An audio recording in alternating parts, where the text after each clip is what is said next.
देख रहे हैं नवभारत टाइम्स और मैं हूं आपके साथ सोनम चौधरी। आज हम ये बहुत ही बेहद खास चर्चा करने वाले हैं क्योंकि आज हम महिलाओं के बारे में बात करने वाले हैं, ब्रेस्ट कैंसर के बारे में बात करने वाले हैं और उससे जुड़े हुए मिथ्स और डाउट के बारे में बात करने वाले हैं। तो हमारे साथ आज खास चर्चा में मौजूद है doctor Amish Vora, senior consultant medical oncology, PSRI hospital, Delhi. तो बिना देरी के सेशन की शुरुआत करते हैं। तो मैं आपसे पूछना चाहूंगी कि ब्रेस्ट कैंसर से जुड़े हुए वैसे तो बहुत सारी भ्रांतियां हैं जिसके बारे में आगे आकर बात नहीं हो पाती और जो लोग हैं वो भ्रमित हो जाते हैं। तो सबसे पहला सवाल मेरा ये है कि सेल्फ ब्रेस्ट एग्जामिनेशन कैसे करना चाहिए और कितना फ्रिक्वेंटली करना चाहिए, और स्क्रीनिंग के बारे में भी अगर आप बता दें, थोड़ी जानकारी हमारे दर्शकों को दे दें तो बहुत अच्छा रहेगा डॉक्टर।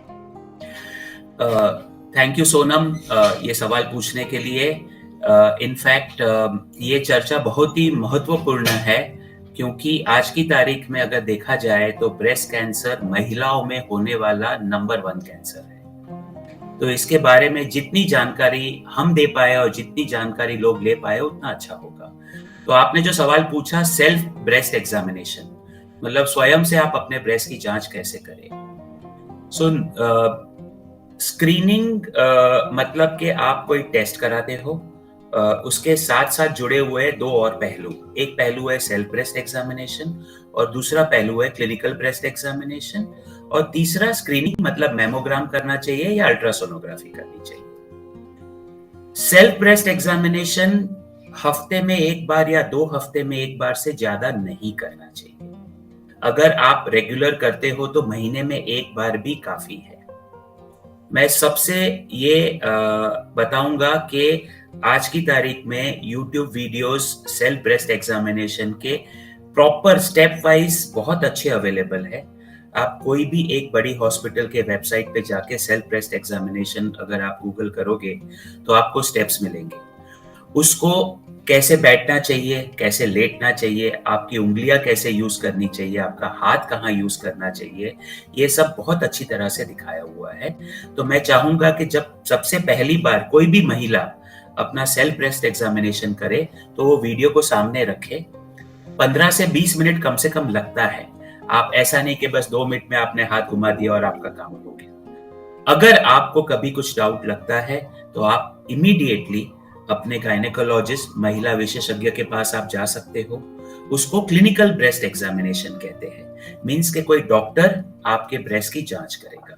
ये भी एक बहुत इंपॉर्टेंट पहलू है ब्रेस्ट कैंसर को जल्दी डायग्नोस करने के लिए। और स्क्रीनिंग जो है वो स्क्रीनिंग बेसिकली 2 पार्ट में बटी हुई है। एक जिसको मैमोग्राम कहते हैं। मैमोग्राम ब्रेस्ट का एक्सरे होता है, ब्रेस्ट का स्पेसिफिक एक्सरे होता है, उसको मैमोग्राम कहते हैं। और अल्ट्रासोनोग्राफी, जो सोनोग्राफी हम नॉर्मली रूटीन में पेट का सब जगह का करते हैं। जब महिला का ब्रेस्ट डेंस होता है, उसमें ज्यादा होता है डेंस, तब हम मैमो और सोनोग्राफी दोनों करते हैं। यंग एज में हम कई बार मैमोग्राफी नहीं कर पाते हैं क्योंकि उसका रिजल्ट सही नहीं आता है, इसलिए हम सिर्फ सोनोग्राफी करते हैं। स्क्रीनिंग गाइडलाइंस या रिकमेंडेशन जो है वो ये कहती है 50 साल की उम्र के बाद आपको 2 साल में एक बार अपनी ब्रेस्ट स्क्रीनिंग मैमोग्राफी या मैमोग्राफी प्लस सोनोग्राफी के साथ करनी चाहिए। अगर आप 50 साल की कम उम्र के हो और आपको फैमिली हिस्ट्री है, आपकी फैमिली में किसी को ब्रेस्ट या किसी और प्रकार का कैंसर है जो यंग एज में हुआ था, तो आपको 40 साल की उम्र में आप शुरू कर सकते हो। बट नॉर्मली गाइडलाइंस 50 साल की उम्र में कहती है। तो ये 3 पहलू मैंने आपको बताया। जी डॉक्टर, बहुत ही इम्पोर्टेंट इन्फॉर्मेशन थी ये। वैसे तो बहुत वास्ट टॉपिक है पर आज की जो हमारा सेशन है वो मिथ से जुड़ा हुआ है। आपने अभी फैमिली हिस्ट्री का नाम लिया, तो कई लोगों को ये भी मिथ होते हैं कि फैमिली हिस्ट्री अगर नहीं है तो उनको ये कैंसर होने के चांसेस कम होते हैं या होते ही नहीं है। इस पर आप क्या कहना चाहेंगे? ये एक तरह का प्रॉपर मिथ है जिसको मैं हिंदी का देख रहा था तो गप बोल रहे थे, लेकिन आपने भ्रमित या भ्रमणा के बारे में कहा था। तो ये एक प्रॉपर भ्रमणा है और लोगों को इससे दूर रहना चाहिए। फैमिली हिस्ट्री, अगर ब्रेस्ट कैंसर 7 से 8% फक्त 100 में से खाली 8% महिला ऐसी होगी जिनकी फैमिली में ब्रेस्ट कैंसर की पॉजिटिविटी या हिस्ट्री होगी। 92% जो महिला जिनको ब्रेस्ट कैंसर का डायग्नोसिस या निदान होता है, उनकी फैमिली में कोई भी हिस्ट्री नहीं होती। तो कृपा करके ये बिल्कुल मत सोचिए कि अगर आपकी फैमिली में किसी को ब्रेस्ट कैंसर या कोई और प्रकार का कैंसर नहीं है तो आपको नहीं होगा। ये गलत धारणा है। किसी को भी कभी भी कोई भी एज में ब्रेस्ट कैंसर हो सकता है। तो डॉक्टर, बहुत इंपॉर्टेंट इन्फॉर्मेशन आपने दी, और ये भी बार बार सुनने को मिलता है कि जो महिलाओं के जो अंडरगारमेंट्स है, जैसे ब्रा या टाइट ब्रा पहनने से भी ब्रेस्ट कैंसर हो सकता है। इस बात पे कितनी सच्चाई है? ये बिल्कुल सच्चाई नहीं है इसमें। और जो भी हम भ्रमणा या धारणा या गलत धारणा का नाम लेते हैं, इसके पीछे जब तक रिसर्च ना हुआ हो, हम डॉक्टर लोग भी इसको खंडित नहीं करते हैं। तो ये बहुत रिसर्च हुआ है कि आप ब्रा पहनने से या कि पर्टिकुलर स्पेसिफिक टाइप की ब्रा या अंडरगारमेंट पहनने से आपको ब्रेस्ट कैंसर नहीं होता। एक इम्पॉर्टेंट चीज लोगों को ध्यान रखनी है कि नॉर्मली आपकी साइज ऑफ अंडरगारमेंट्स जो है वो सही होनी चाहिए। अब ये इसके बारे में मेडिकल डिस्कशन कम होता है, तो महिलाओं को अपने हिसाब से, अपने अनुरूप साइज के हिसाब से अंडरगारमेंट्स लेनी है, पर अंडरगारमेंट से ब्रेस्ट कैंसर नहीं होता। जी डॉक्टर, और अब हम मिथ्स की बात कर रहे हैं, तो एक मिथ यहाँ पर ये भी है कि जो ब्रेस्ट कैंसर होता है वो हमेशा गांठ बनने से ही होता है। क्या शुरुआती लक्षणों में सिर्फ गांठ से ही ये समझ में आता है कि ब्रेस्ट कैंसर है? ये बात कितनी सही है? एक गांठ के बारे में मैं एक और भी भ्रमणा जो लोगों के दिमाग में है, ये नॉर्मली हम लोगों को ये कहते हैं कि सबसे पहले अगर आप गांठ दिखे और अगर वो गांठ पेनफुल है, उसमें दर्द होता है, तो कैंसर नहीं होता है। ये भी गलत है। हाँ, ज्यादातर लोगों में जो गांठ दिखती है उसमें पेन नहीं होता, पर ये जरूरी नहीं है कि आपको पेनफुल है तो इसका मतलब कैंसर नहीं है। ये भी एक भ्रमणा है। और जो आपने सवाल पूछा उसमें ये है कि एकदम अर्ली स्टेज में, बहुत ही शुरुआत में गांठ नहीं बनती। तो जरूरी नहीं है कि आपको कहीं सेल्फ ब्रेस्ट एग्जामिनेशन या क्लिनिकल ब्रेस्ट एग्जामिनेशन में आपको गांठ नहीं दिखी तो इसका मतलब कि आपको ब्रेस्ट कैंसर नहीं हो सकता। कई बार निप्पल डिस्चार्ज होता है, उसमें भी वो भी पहला लक्षण ब्रेस्ट कैंसर का होता है। कई बार आपका शेप चेंज हो जाता है, वो भी ब्रेस्ट कैंसर का लक्षण हो सकता है। ये भी गलत धारणा है कि अगर आपको गांठ नहीं है तो आपको कैंसर नहीं है। ये गलत है। जी डॉक्टर, अब जैसे हमने सेशन की शुरुआत की थी तब आपने बताया था कि मेमोग्राम टेस्ट करवा सकते हैं एक स्कैनिंग के लिए। तो कुछ लोग जो होते हैं, कुछ महिलाएं जो हैं, वो अगर टेस्ट करवा लेती हैं तो वो बेफिक्र हो जाती हैं कि उनको ये कैंसर नहीं है। तो क्या यही एक टेस्ट है जिससे शुरुआती कैंसर का पता चल सकता है? मेमोग्राम एंड सोनोग्राम दोनों इसलिए ये दो रखे गए। देखो, एमआरआई भी ब्रेस्ट का होता है, सीटी स्कैन हो सकता है, पेट स्कैन हो सकता है। हम जब स्क्रीनिंग के लिए बोलते हैं तो इसका मतलब ये है कि ये मास स्केल पे आम जनता को भी ये अफोर्डेबल होना चाहिए। इसके लिए ये स्क्रीनिंग गाइडलाइंस होती है। अगर आपका मेमोग्राम और सोनोग्राम दोनों आपने 2 साल में एक बार करवाया 50 साल की उम्र के बाद और आपका नॉर्मल है, तो इसका मतलब ये नहीं कि 2 साल के बीच में आपको कैंसर नहीं हो सकता। आपको कभी भी हो सकता है। कई बार इतनी सारी महिलाएं आती है कि सर हम तो हर 6 महीने में फुल बॉडी चेकअप करवाते हैं, हमको ये कैंसर कैसे हो गया? कभी ना कभी, कहीं ना कहीं हर बीमारी के एक उद्भव स्थान, उद्भव दिन होता है। अगर मेरे अंदर की कोई बीमारी का आज का उद्भव दिन है, आज वो प्रक्रिया शुरू हुई है, तो मेरे कल के रिपोर्ट तो नेगेटिव होने वाले हैं। तो आपको कभी भी मतलब ये नहीं करना है कि सावधानी छोड़नी है। आपको हमेशा सेल्फ अवेयर, पूरी दुनिया में ये एक सबसे इंपॉर्टेंट चीज है। आप अपने आप को जानिए, be self aware of your self. आप अपने आप को जितना जानेंगे उतना ही जल्दी आप ब्रेस्ट कैंसर को पकड़ पाएंगे। तो ये नहीं है जरूरी। कभी कभी अगर हमको कुछ डाउट है तो हम ब्रेस्ट का एमआरआई भी करवाते हैं, ये देखने के लिए कि क्या अर्ली ब्रेस्ट कैंसर तो पकड़ में नहीं आ रहा है। जी डॉक्टर, बहुत इंपॉर्टेंट आपने बात कही कि सेल्फ अवेयर होना बहुत ज्यादा जरूरी है। और कई बार महिलाओं को एक ये भी मिथ रहता है कि क्या अगर वो लेट प्रेगनेंसी करेंगी या आईवीएफ से प्रेगनेंसी करेंगी, तो क्या इससे भी ब्रेस्ट कैंसर हो सकता है या रिस्क बढ़ जाता है? इस बात पर आप क्या कहना चाहेंगे? जब हम शुरुआत में अचानक से ब्रेस्ट कैंसर के नंबर्स बढ़ने लगे पूरी दुनिया में, तो बहुत सारा इसका रिसर्च हुआ था। तो कई बार हमने जो देखा है रिसर्च में, अनइंटरप्टेड ईस्ट्रोजन फ्लो, इसका मतलब ये है कि जब महिला प्रेग्नेंट होती है तो ईस्ट्रोजन का कम हो जाता है, प्रोजेस्टेरोन बढ़ जाता है। तो अगर आप कभी जिंदगी में प्रेग्नेंट नहीं हुए, आपने कभी ब्रेस्ट फीडिंग नहीं किया, आपने कभी अबॉर्शन नहीं करवाया, तो आपको ब्रेस्ट कैंसर का चांसेस बढ़ जाता है। बीच में ये भी आया था कि आप कॉन्ट्रासेप्टिव पिल्स आजकल मतलब कई बार लोग बहुत ज्यादा यूज करते हैं, उसके बहुत ज्यादा यूज करने से भी ब्रेस्ट कैंसर के चांसेस हो सकते हैं। तो हाँ, दो चीज जो हमने देखी है, एक ये है कि अगर आप जितना जल्दी प्रेगनेंसी आपकी होती है, एक दूसरा जितना कम आप कॉन्ट्रासेप्टिव का उपयोग करते हो, ये दो में आपके ब्रेस्ट कैंसर के होने के चांसेस कम हो जाते हैं, लेकिन खत्म नहीं हो जाते। और जो आपने सवाल पूछा, उसमें आईवीएफ करने से ब्रेस्ट कैंसर के चांसेस बढ़ने का अभी तक कोई भी तथ्यता इसमें नहीं पाई गई है।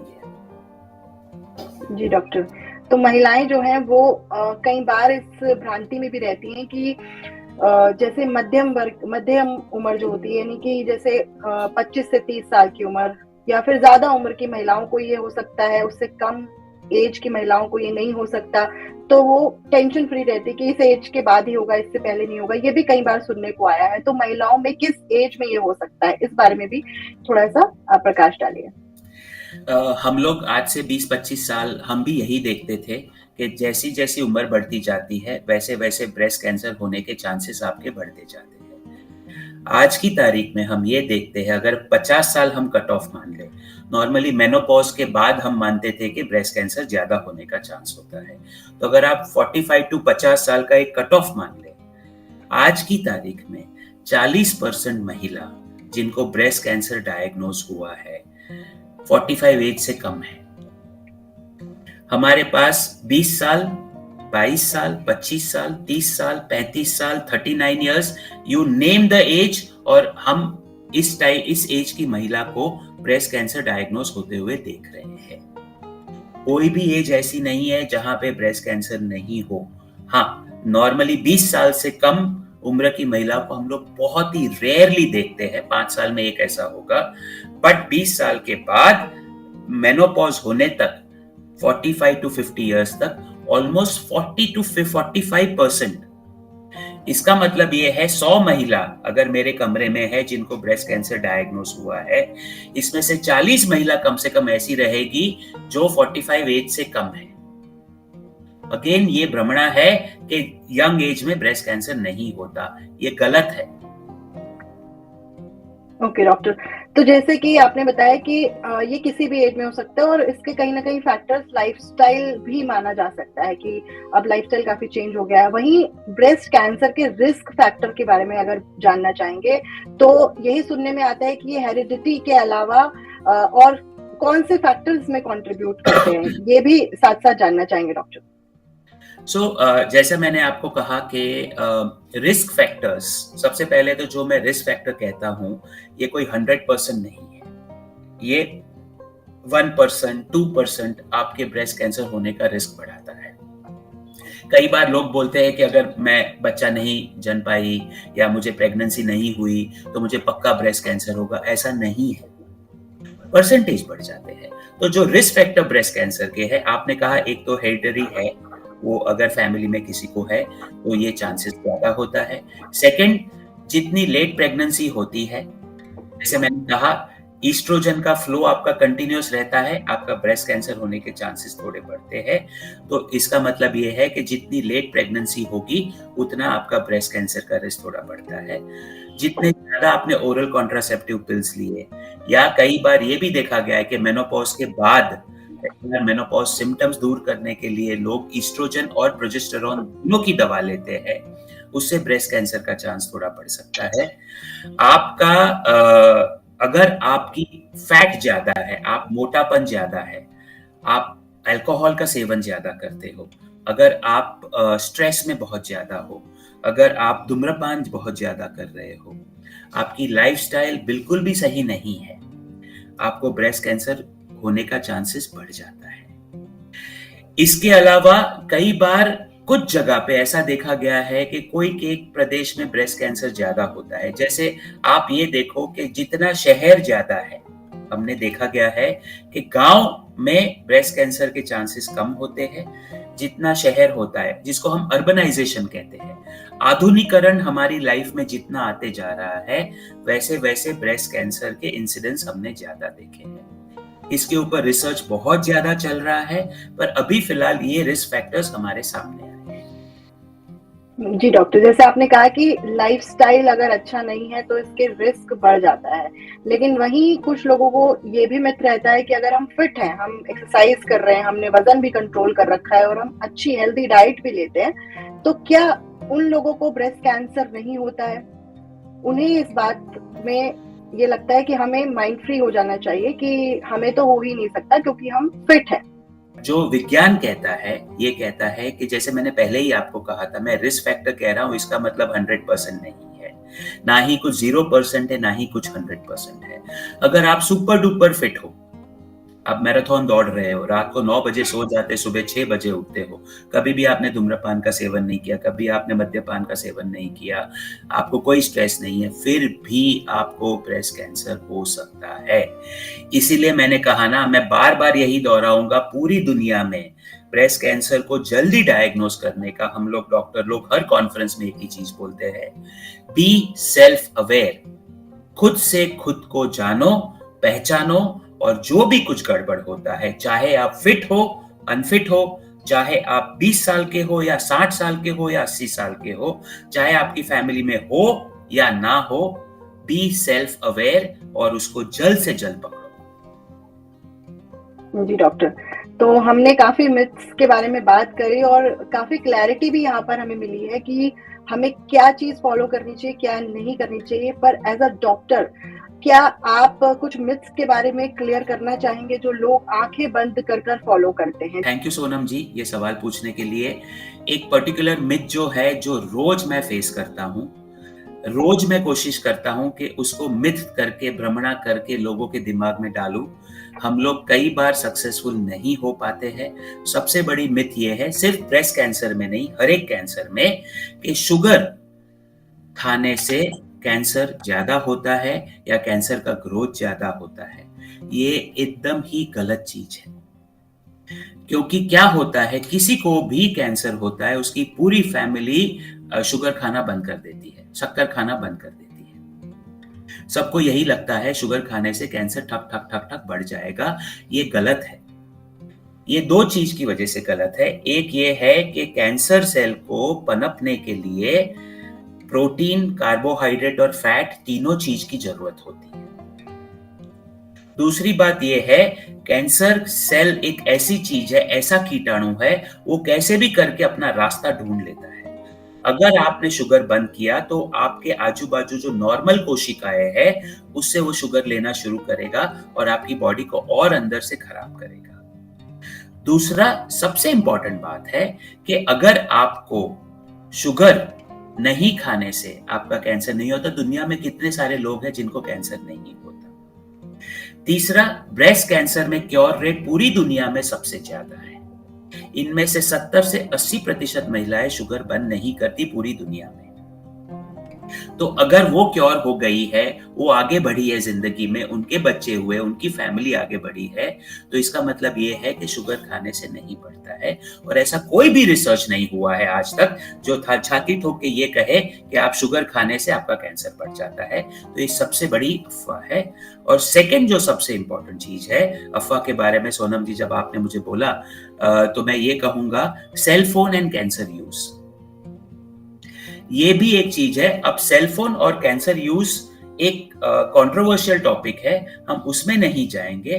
लेकिन बहुत सारी महिलाओं को ऐसा लगता है कि वो लोग अंडरगारमेंट्स में सेलफोन डालते हैं, उसकी वजह से उनको ब्रेस्ट कैंसर हुआ। ये भी एक भ्रमणा है, अभी तक इसमें कुछ भी रिसर्च प्रूफ नहीं हुआ है।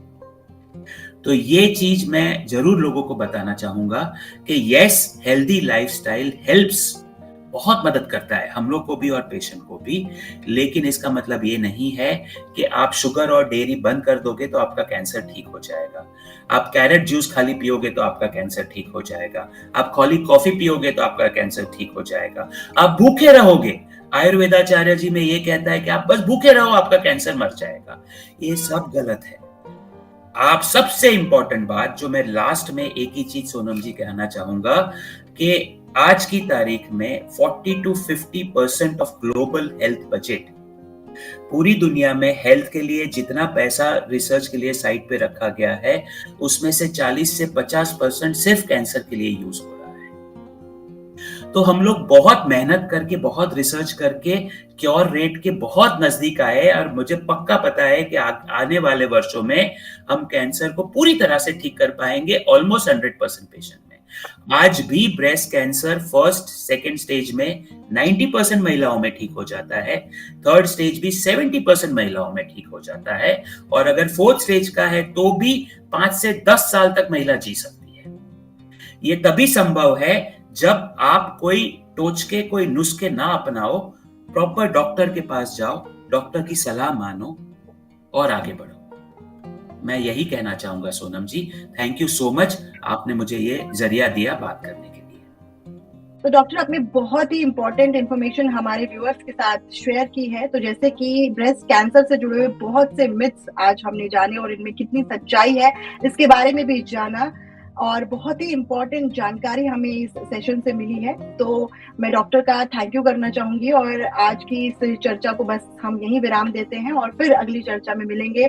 तब तक अपना ख्याल रखिए। Thank you so much.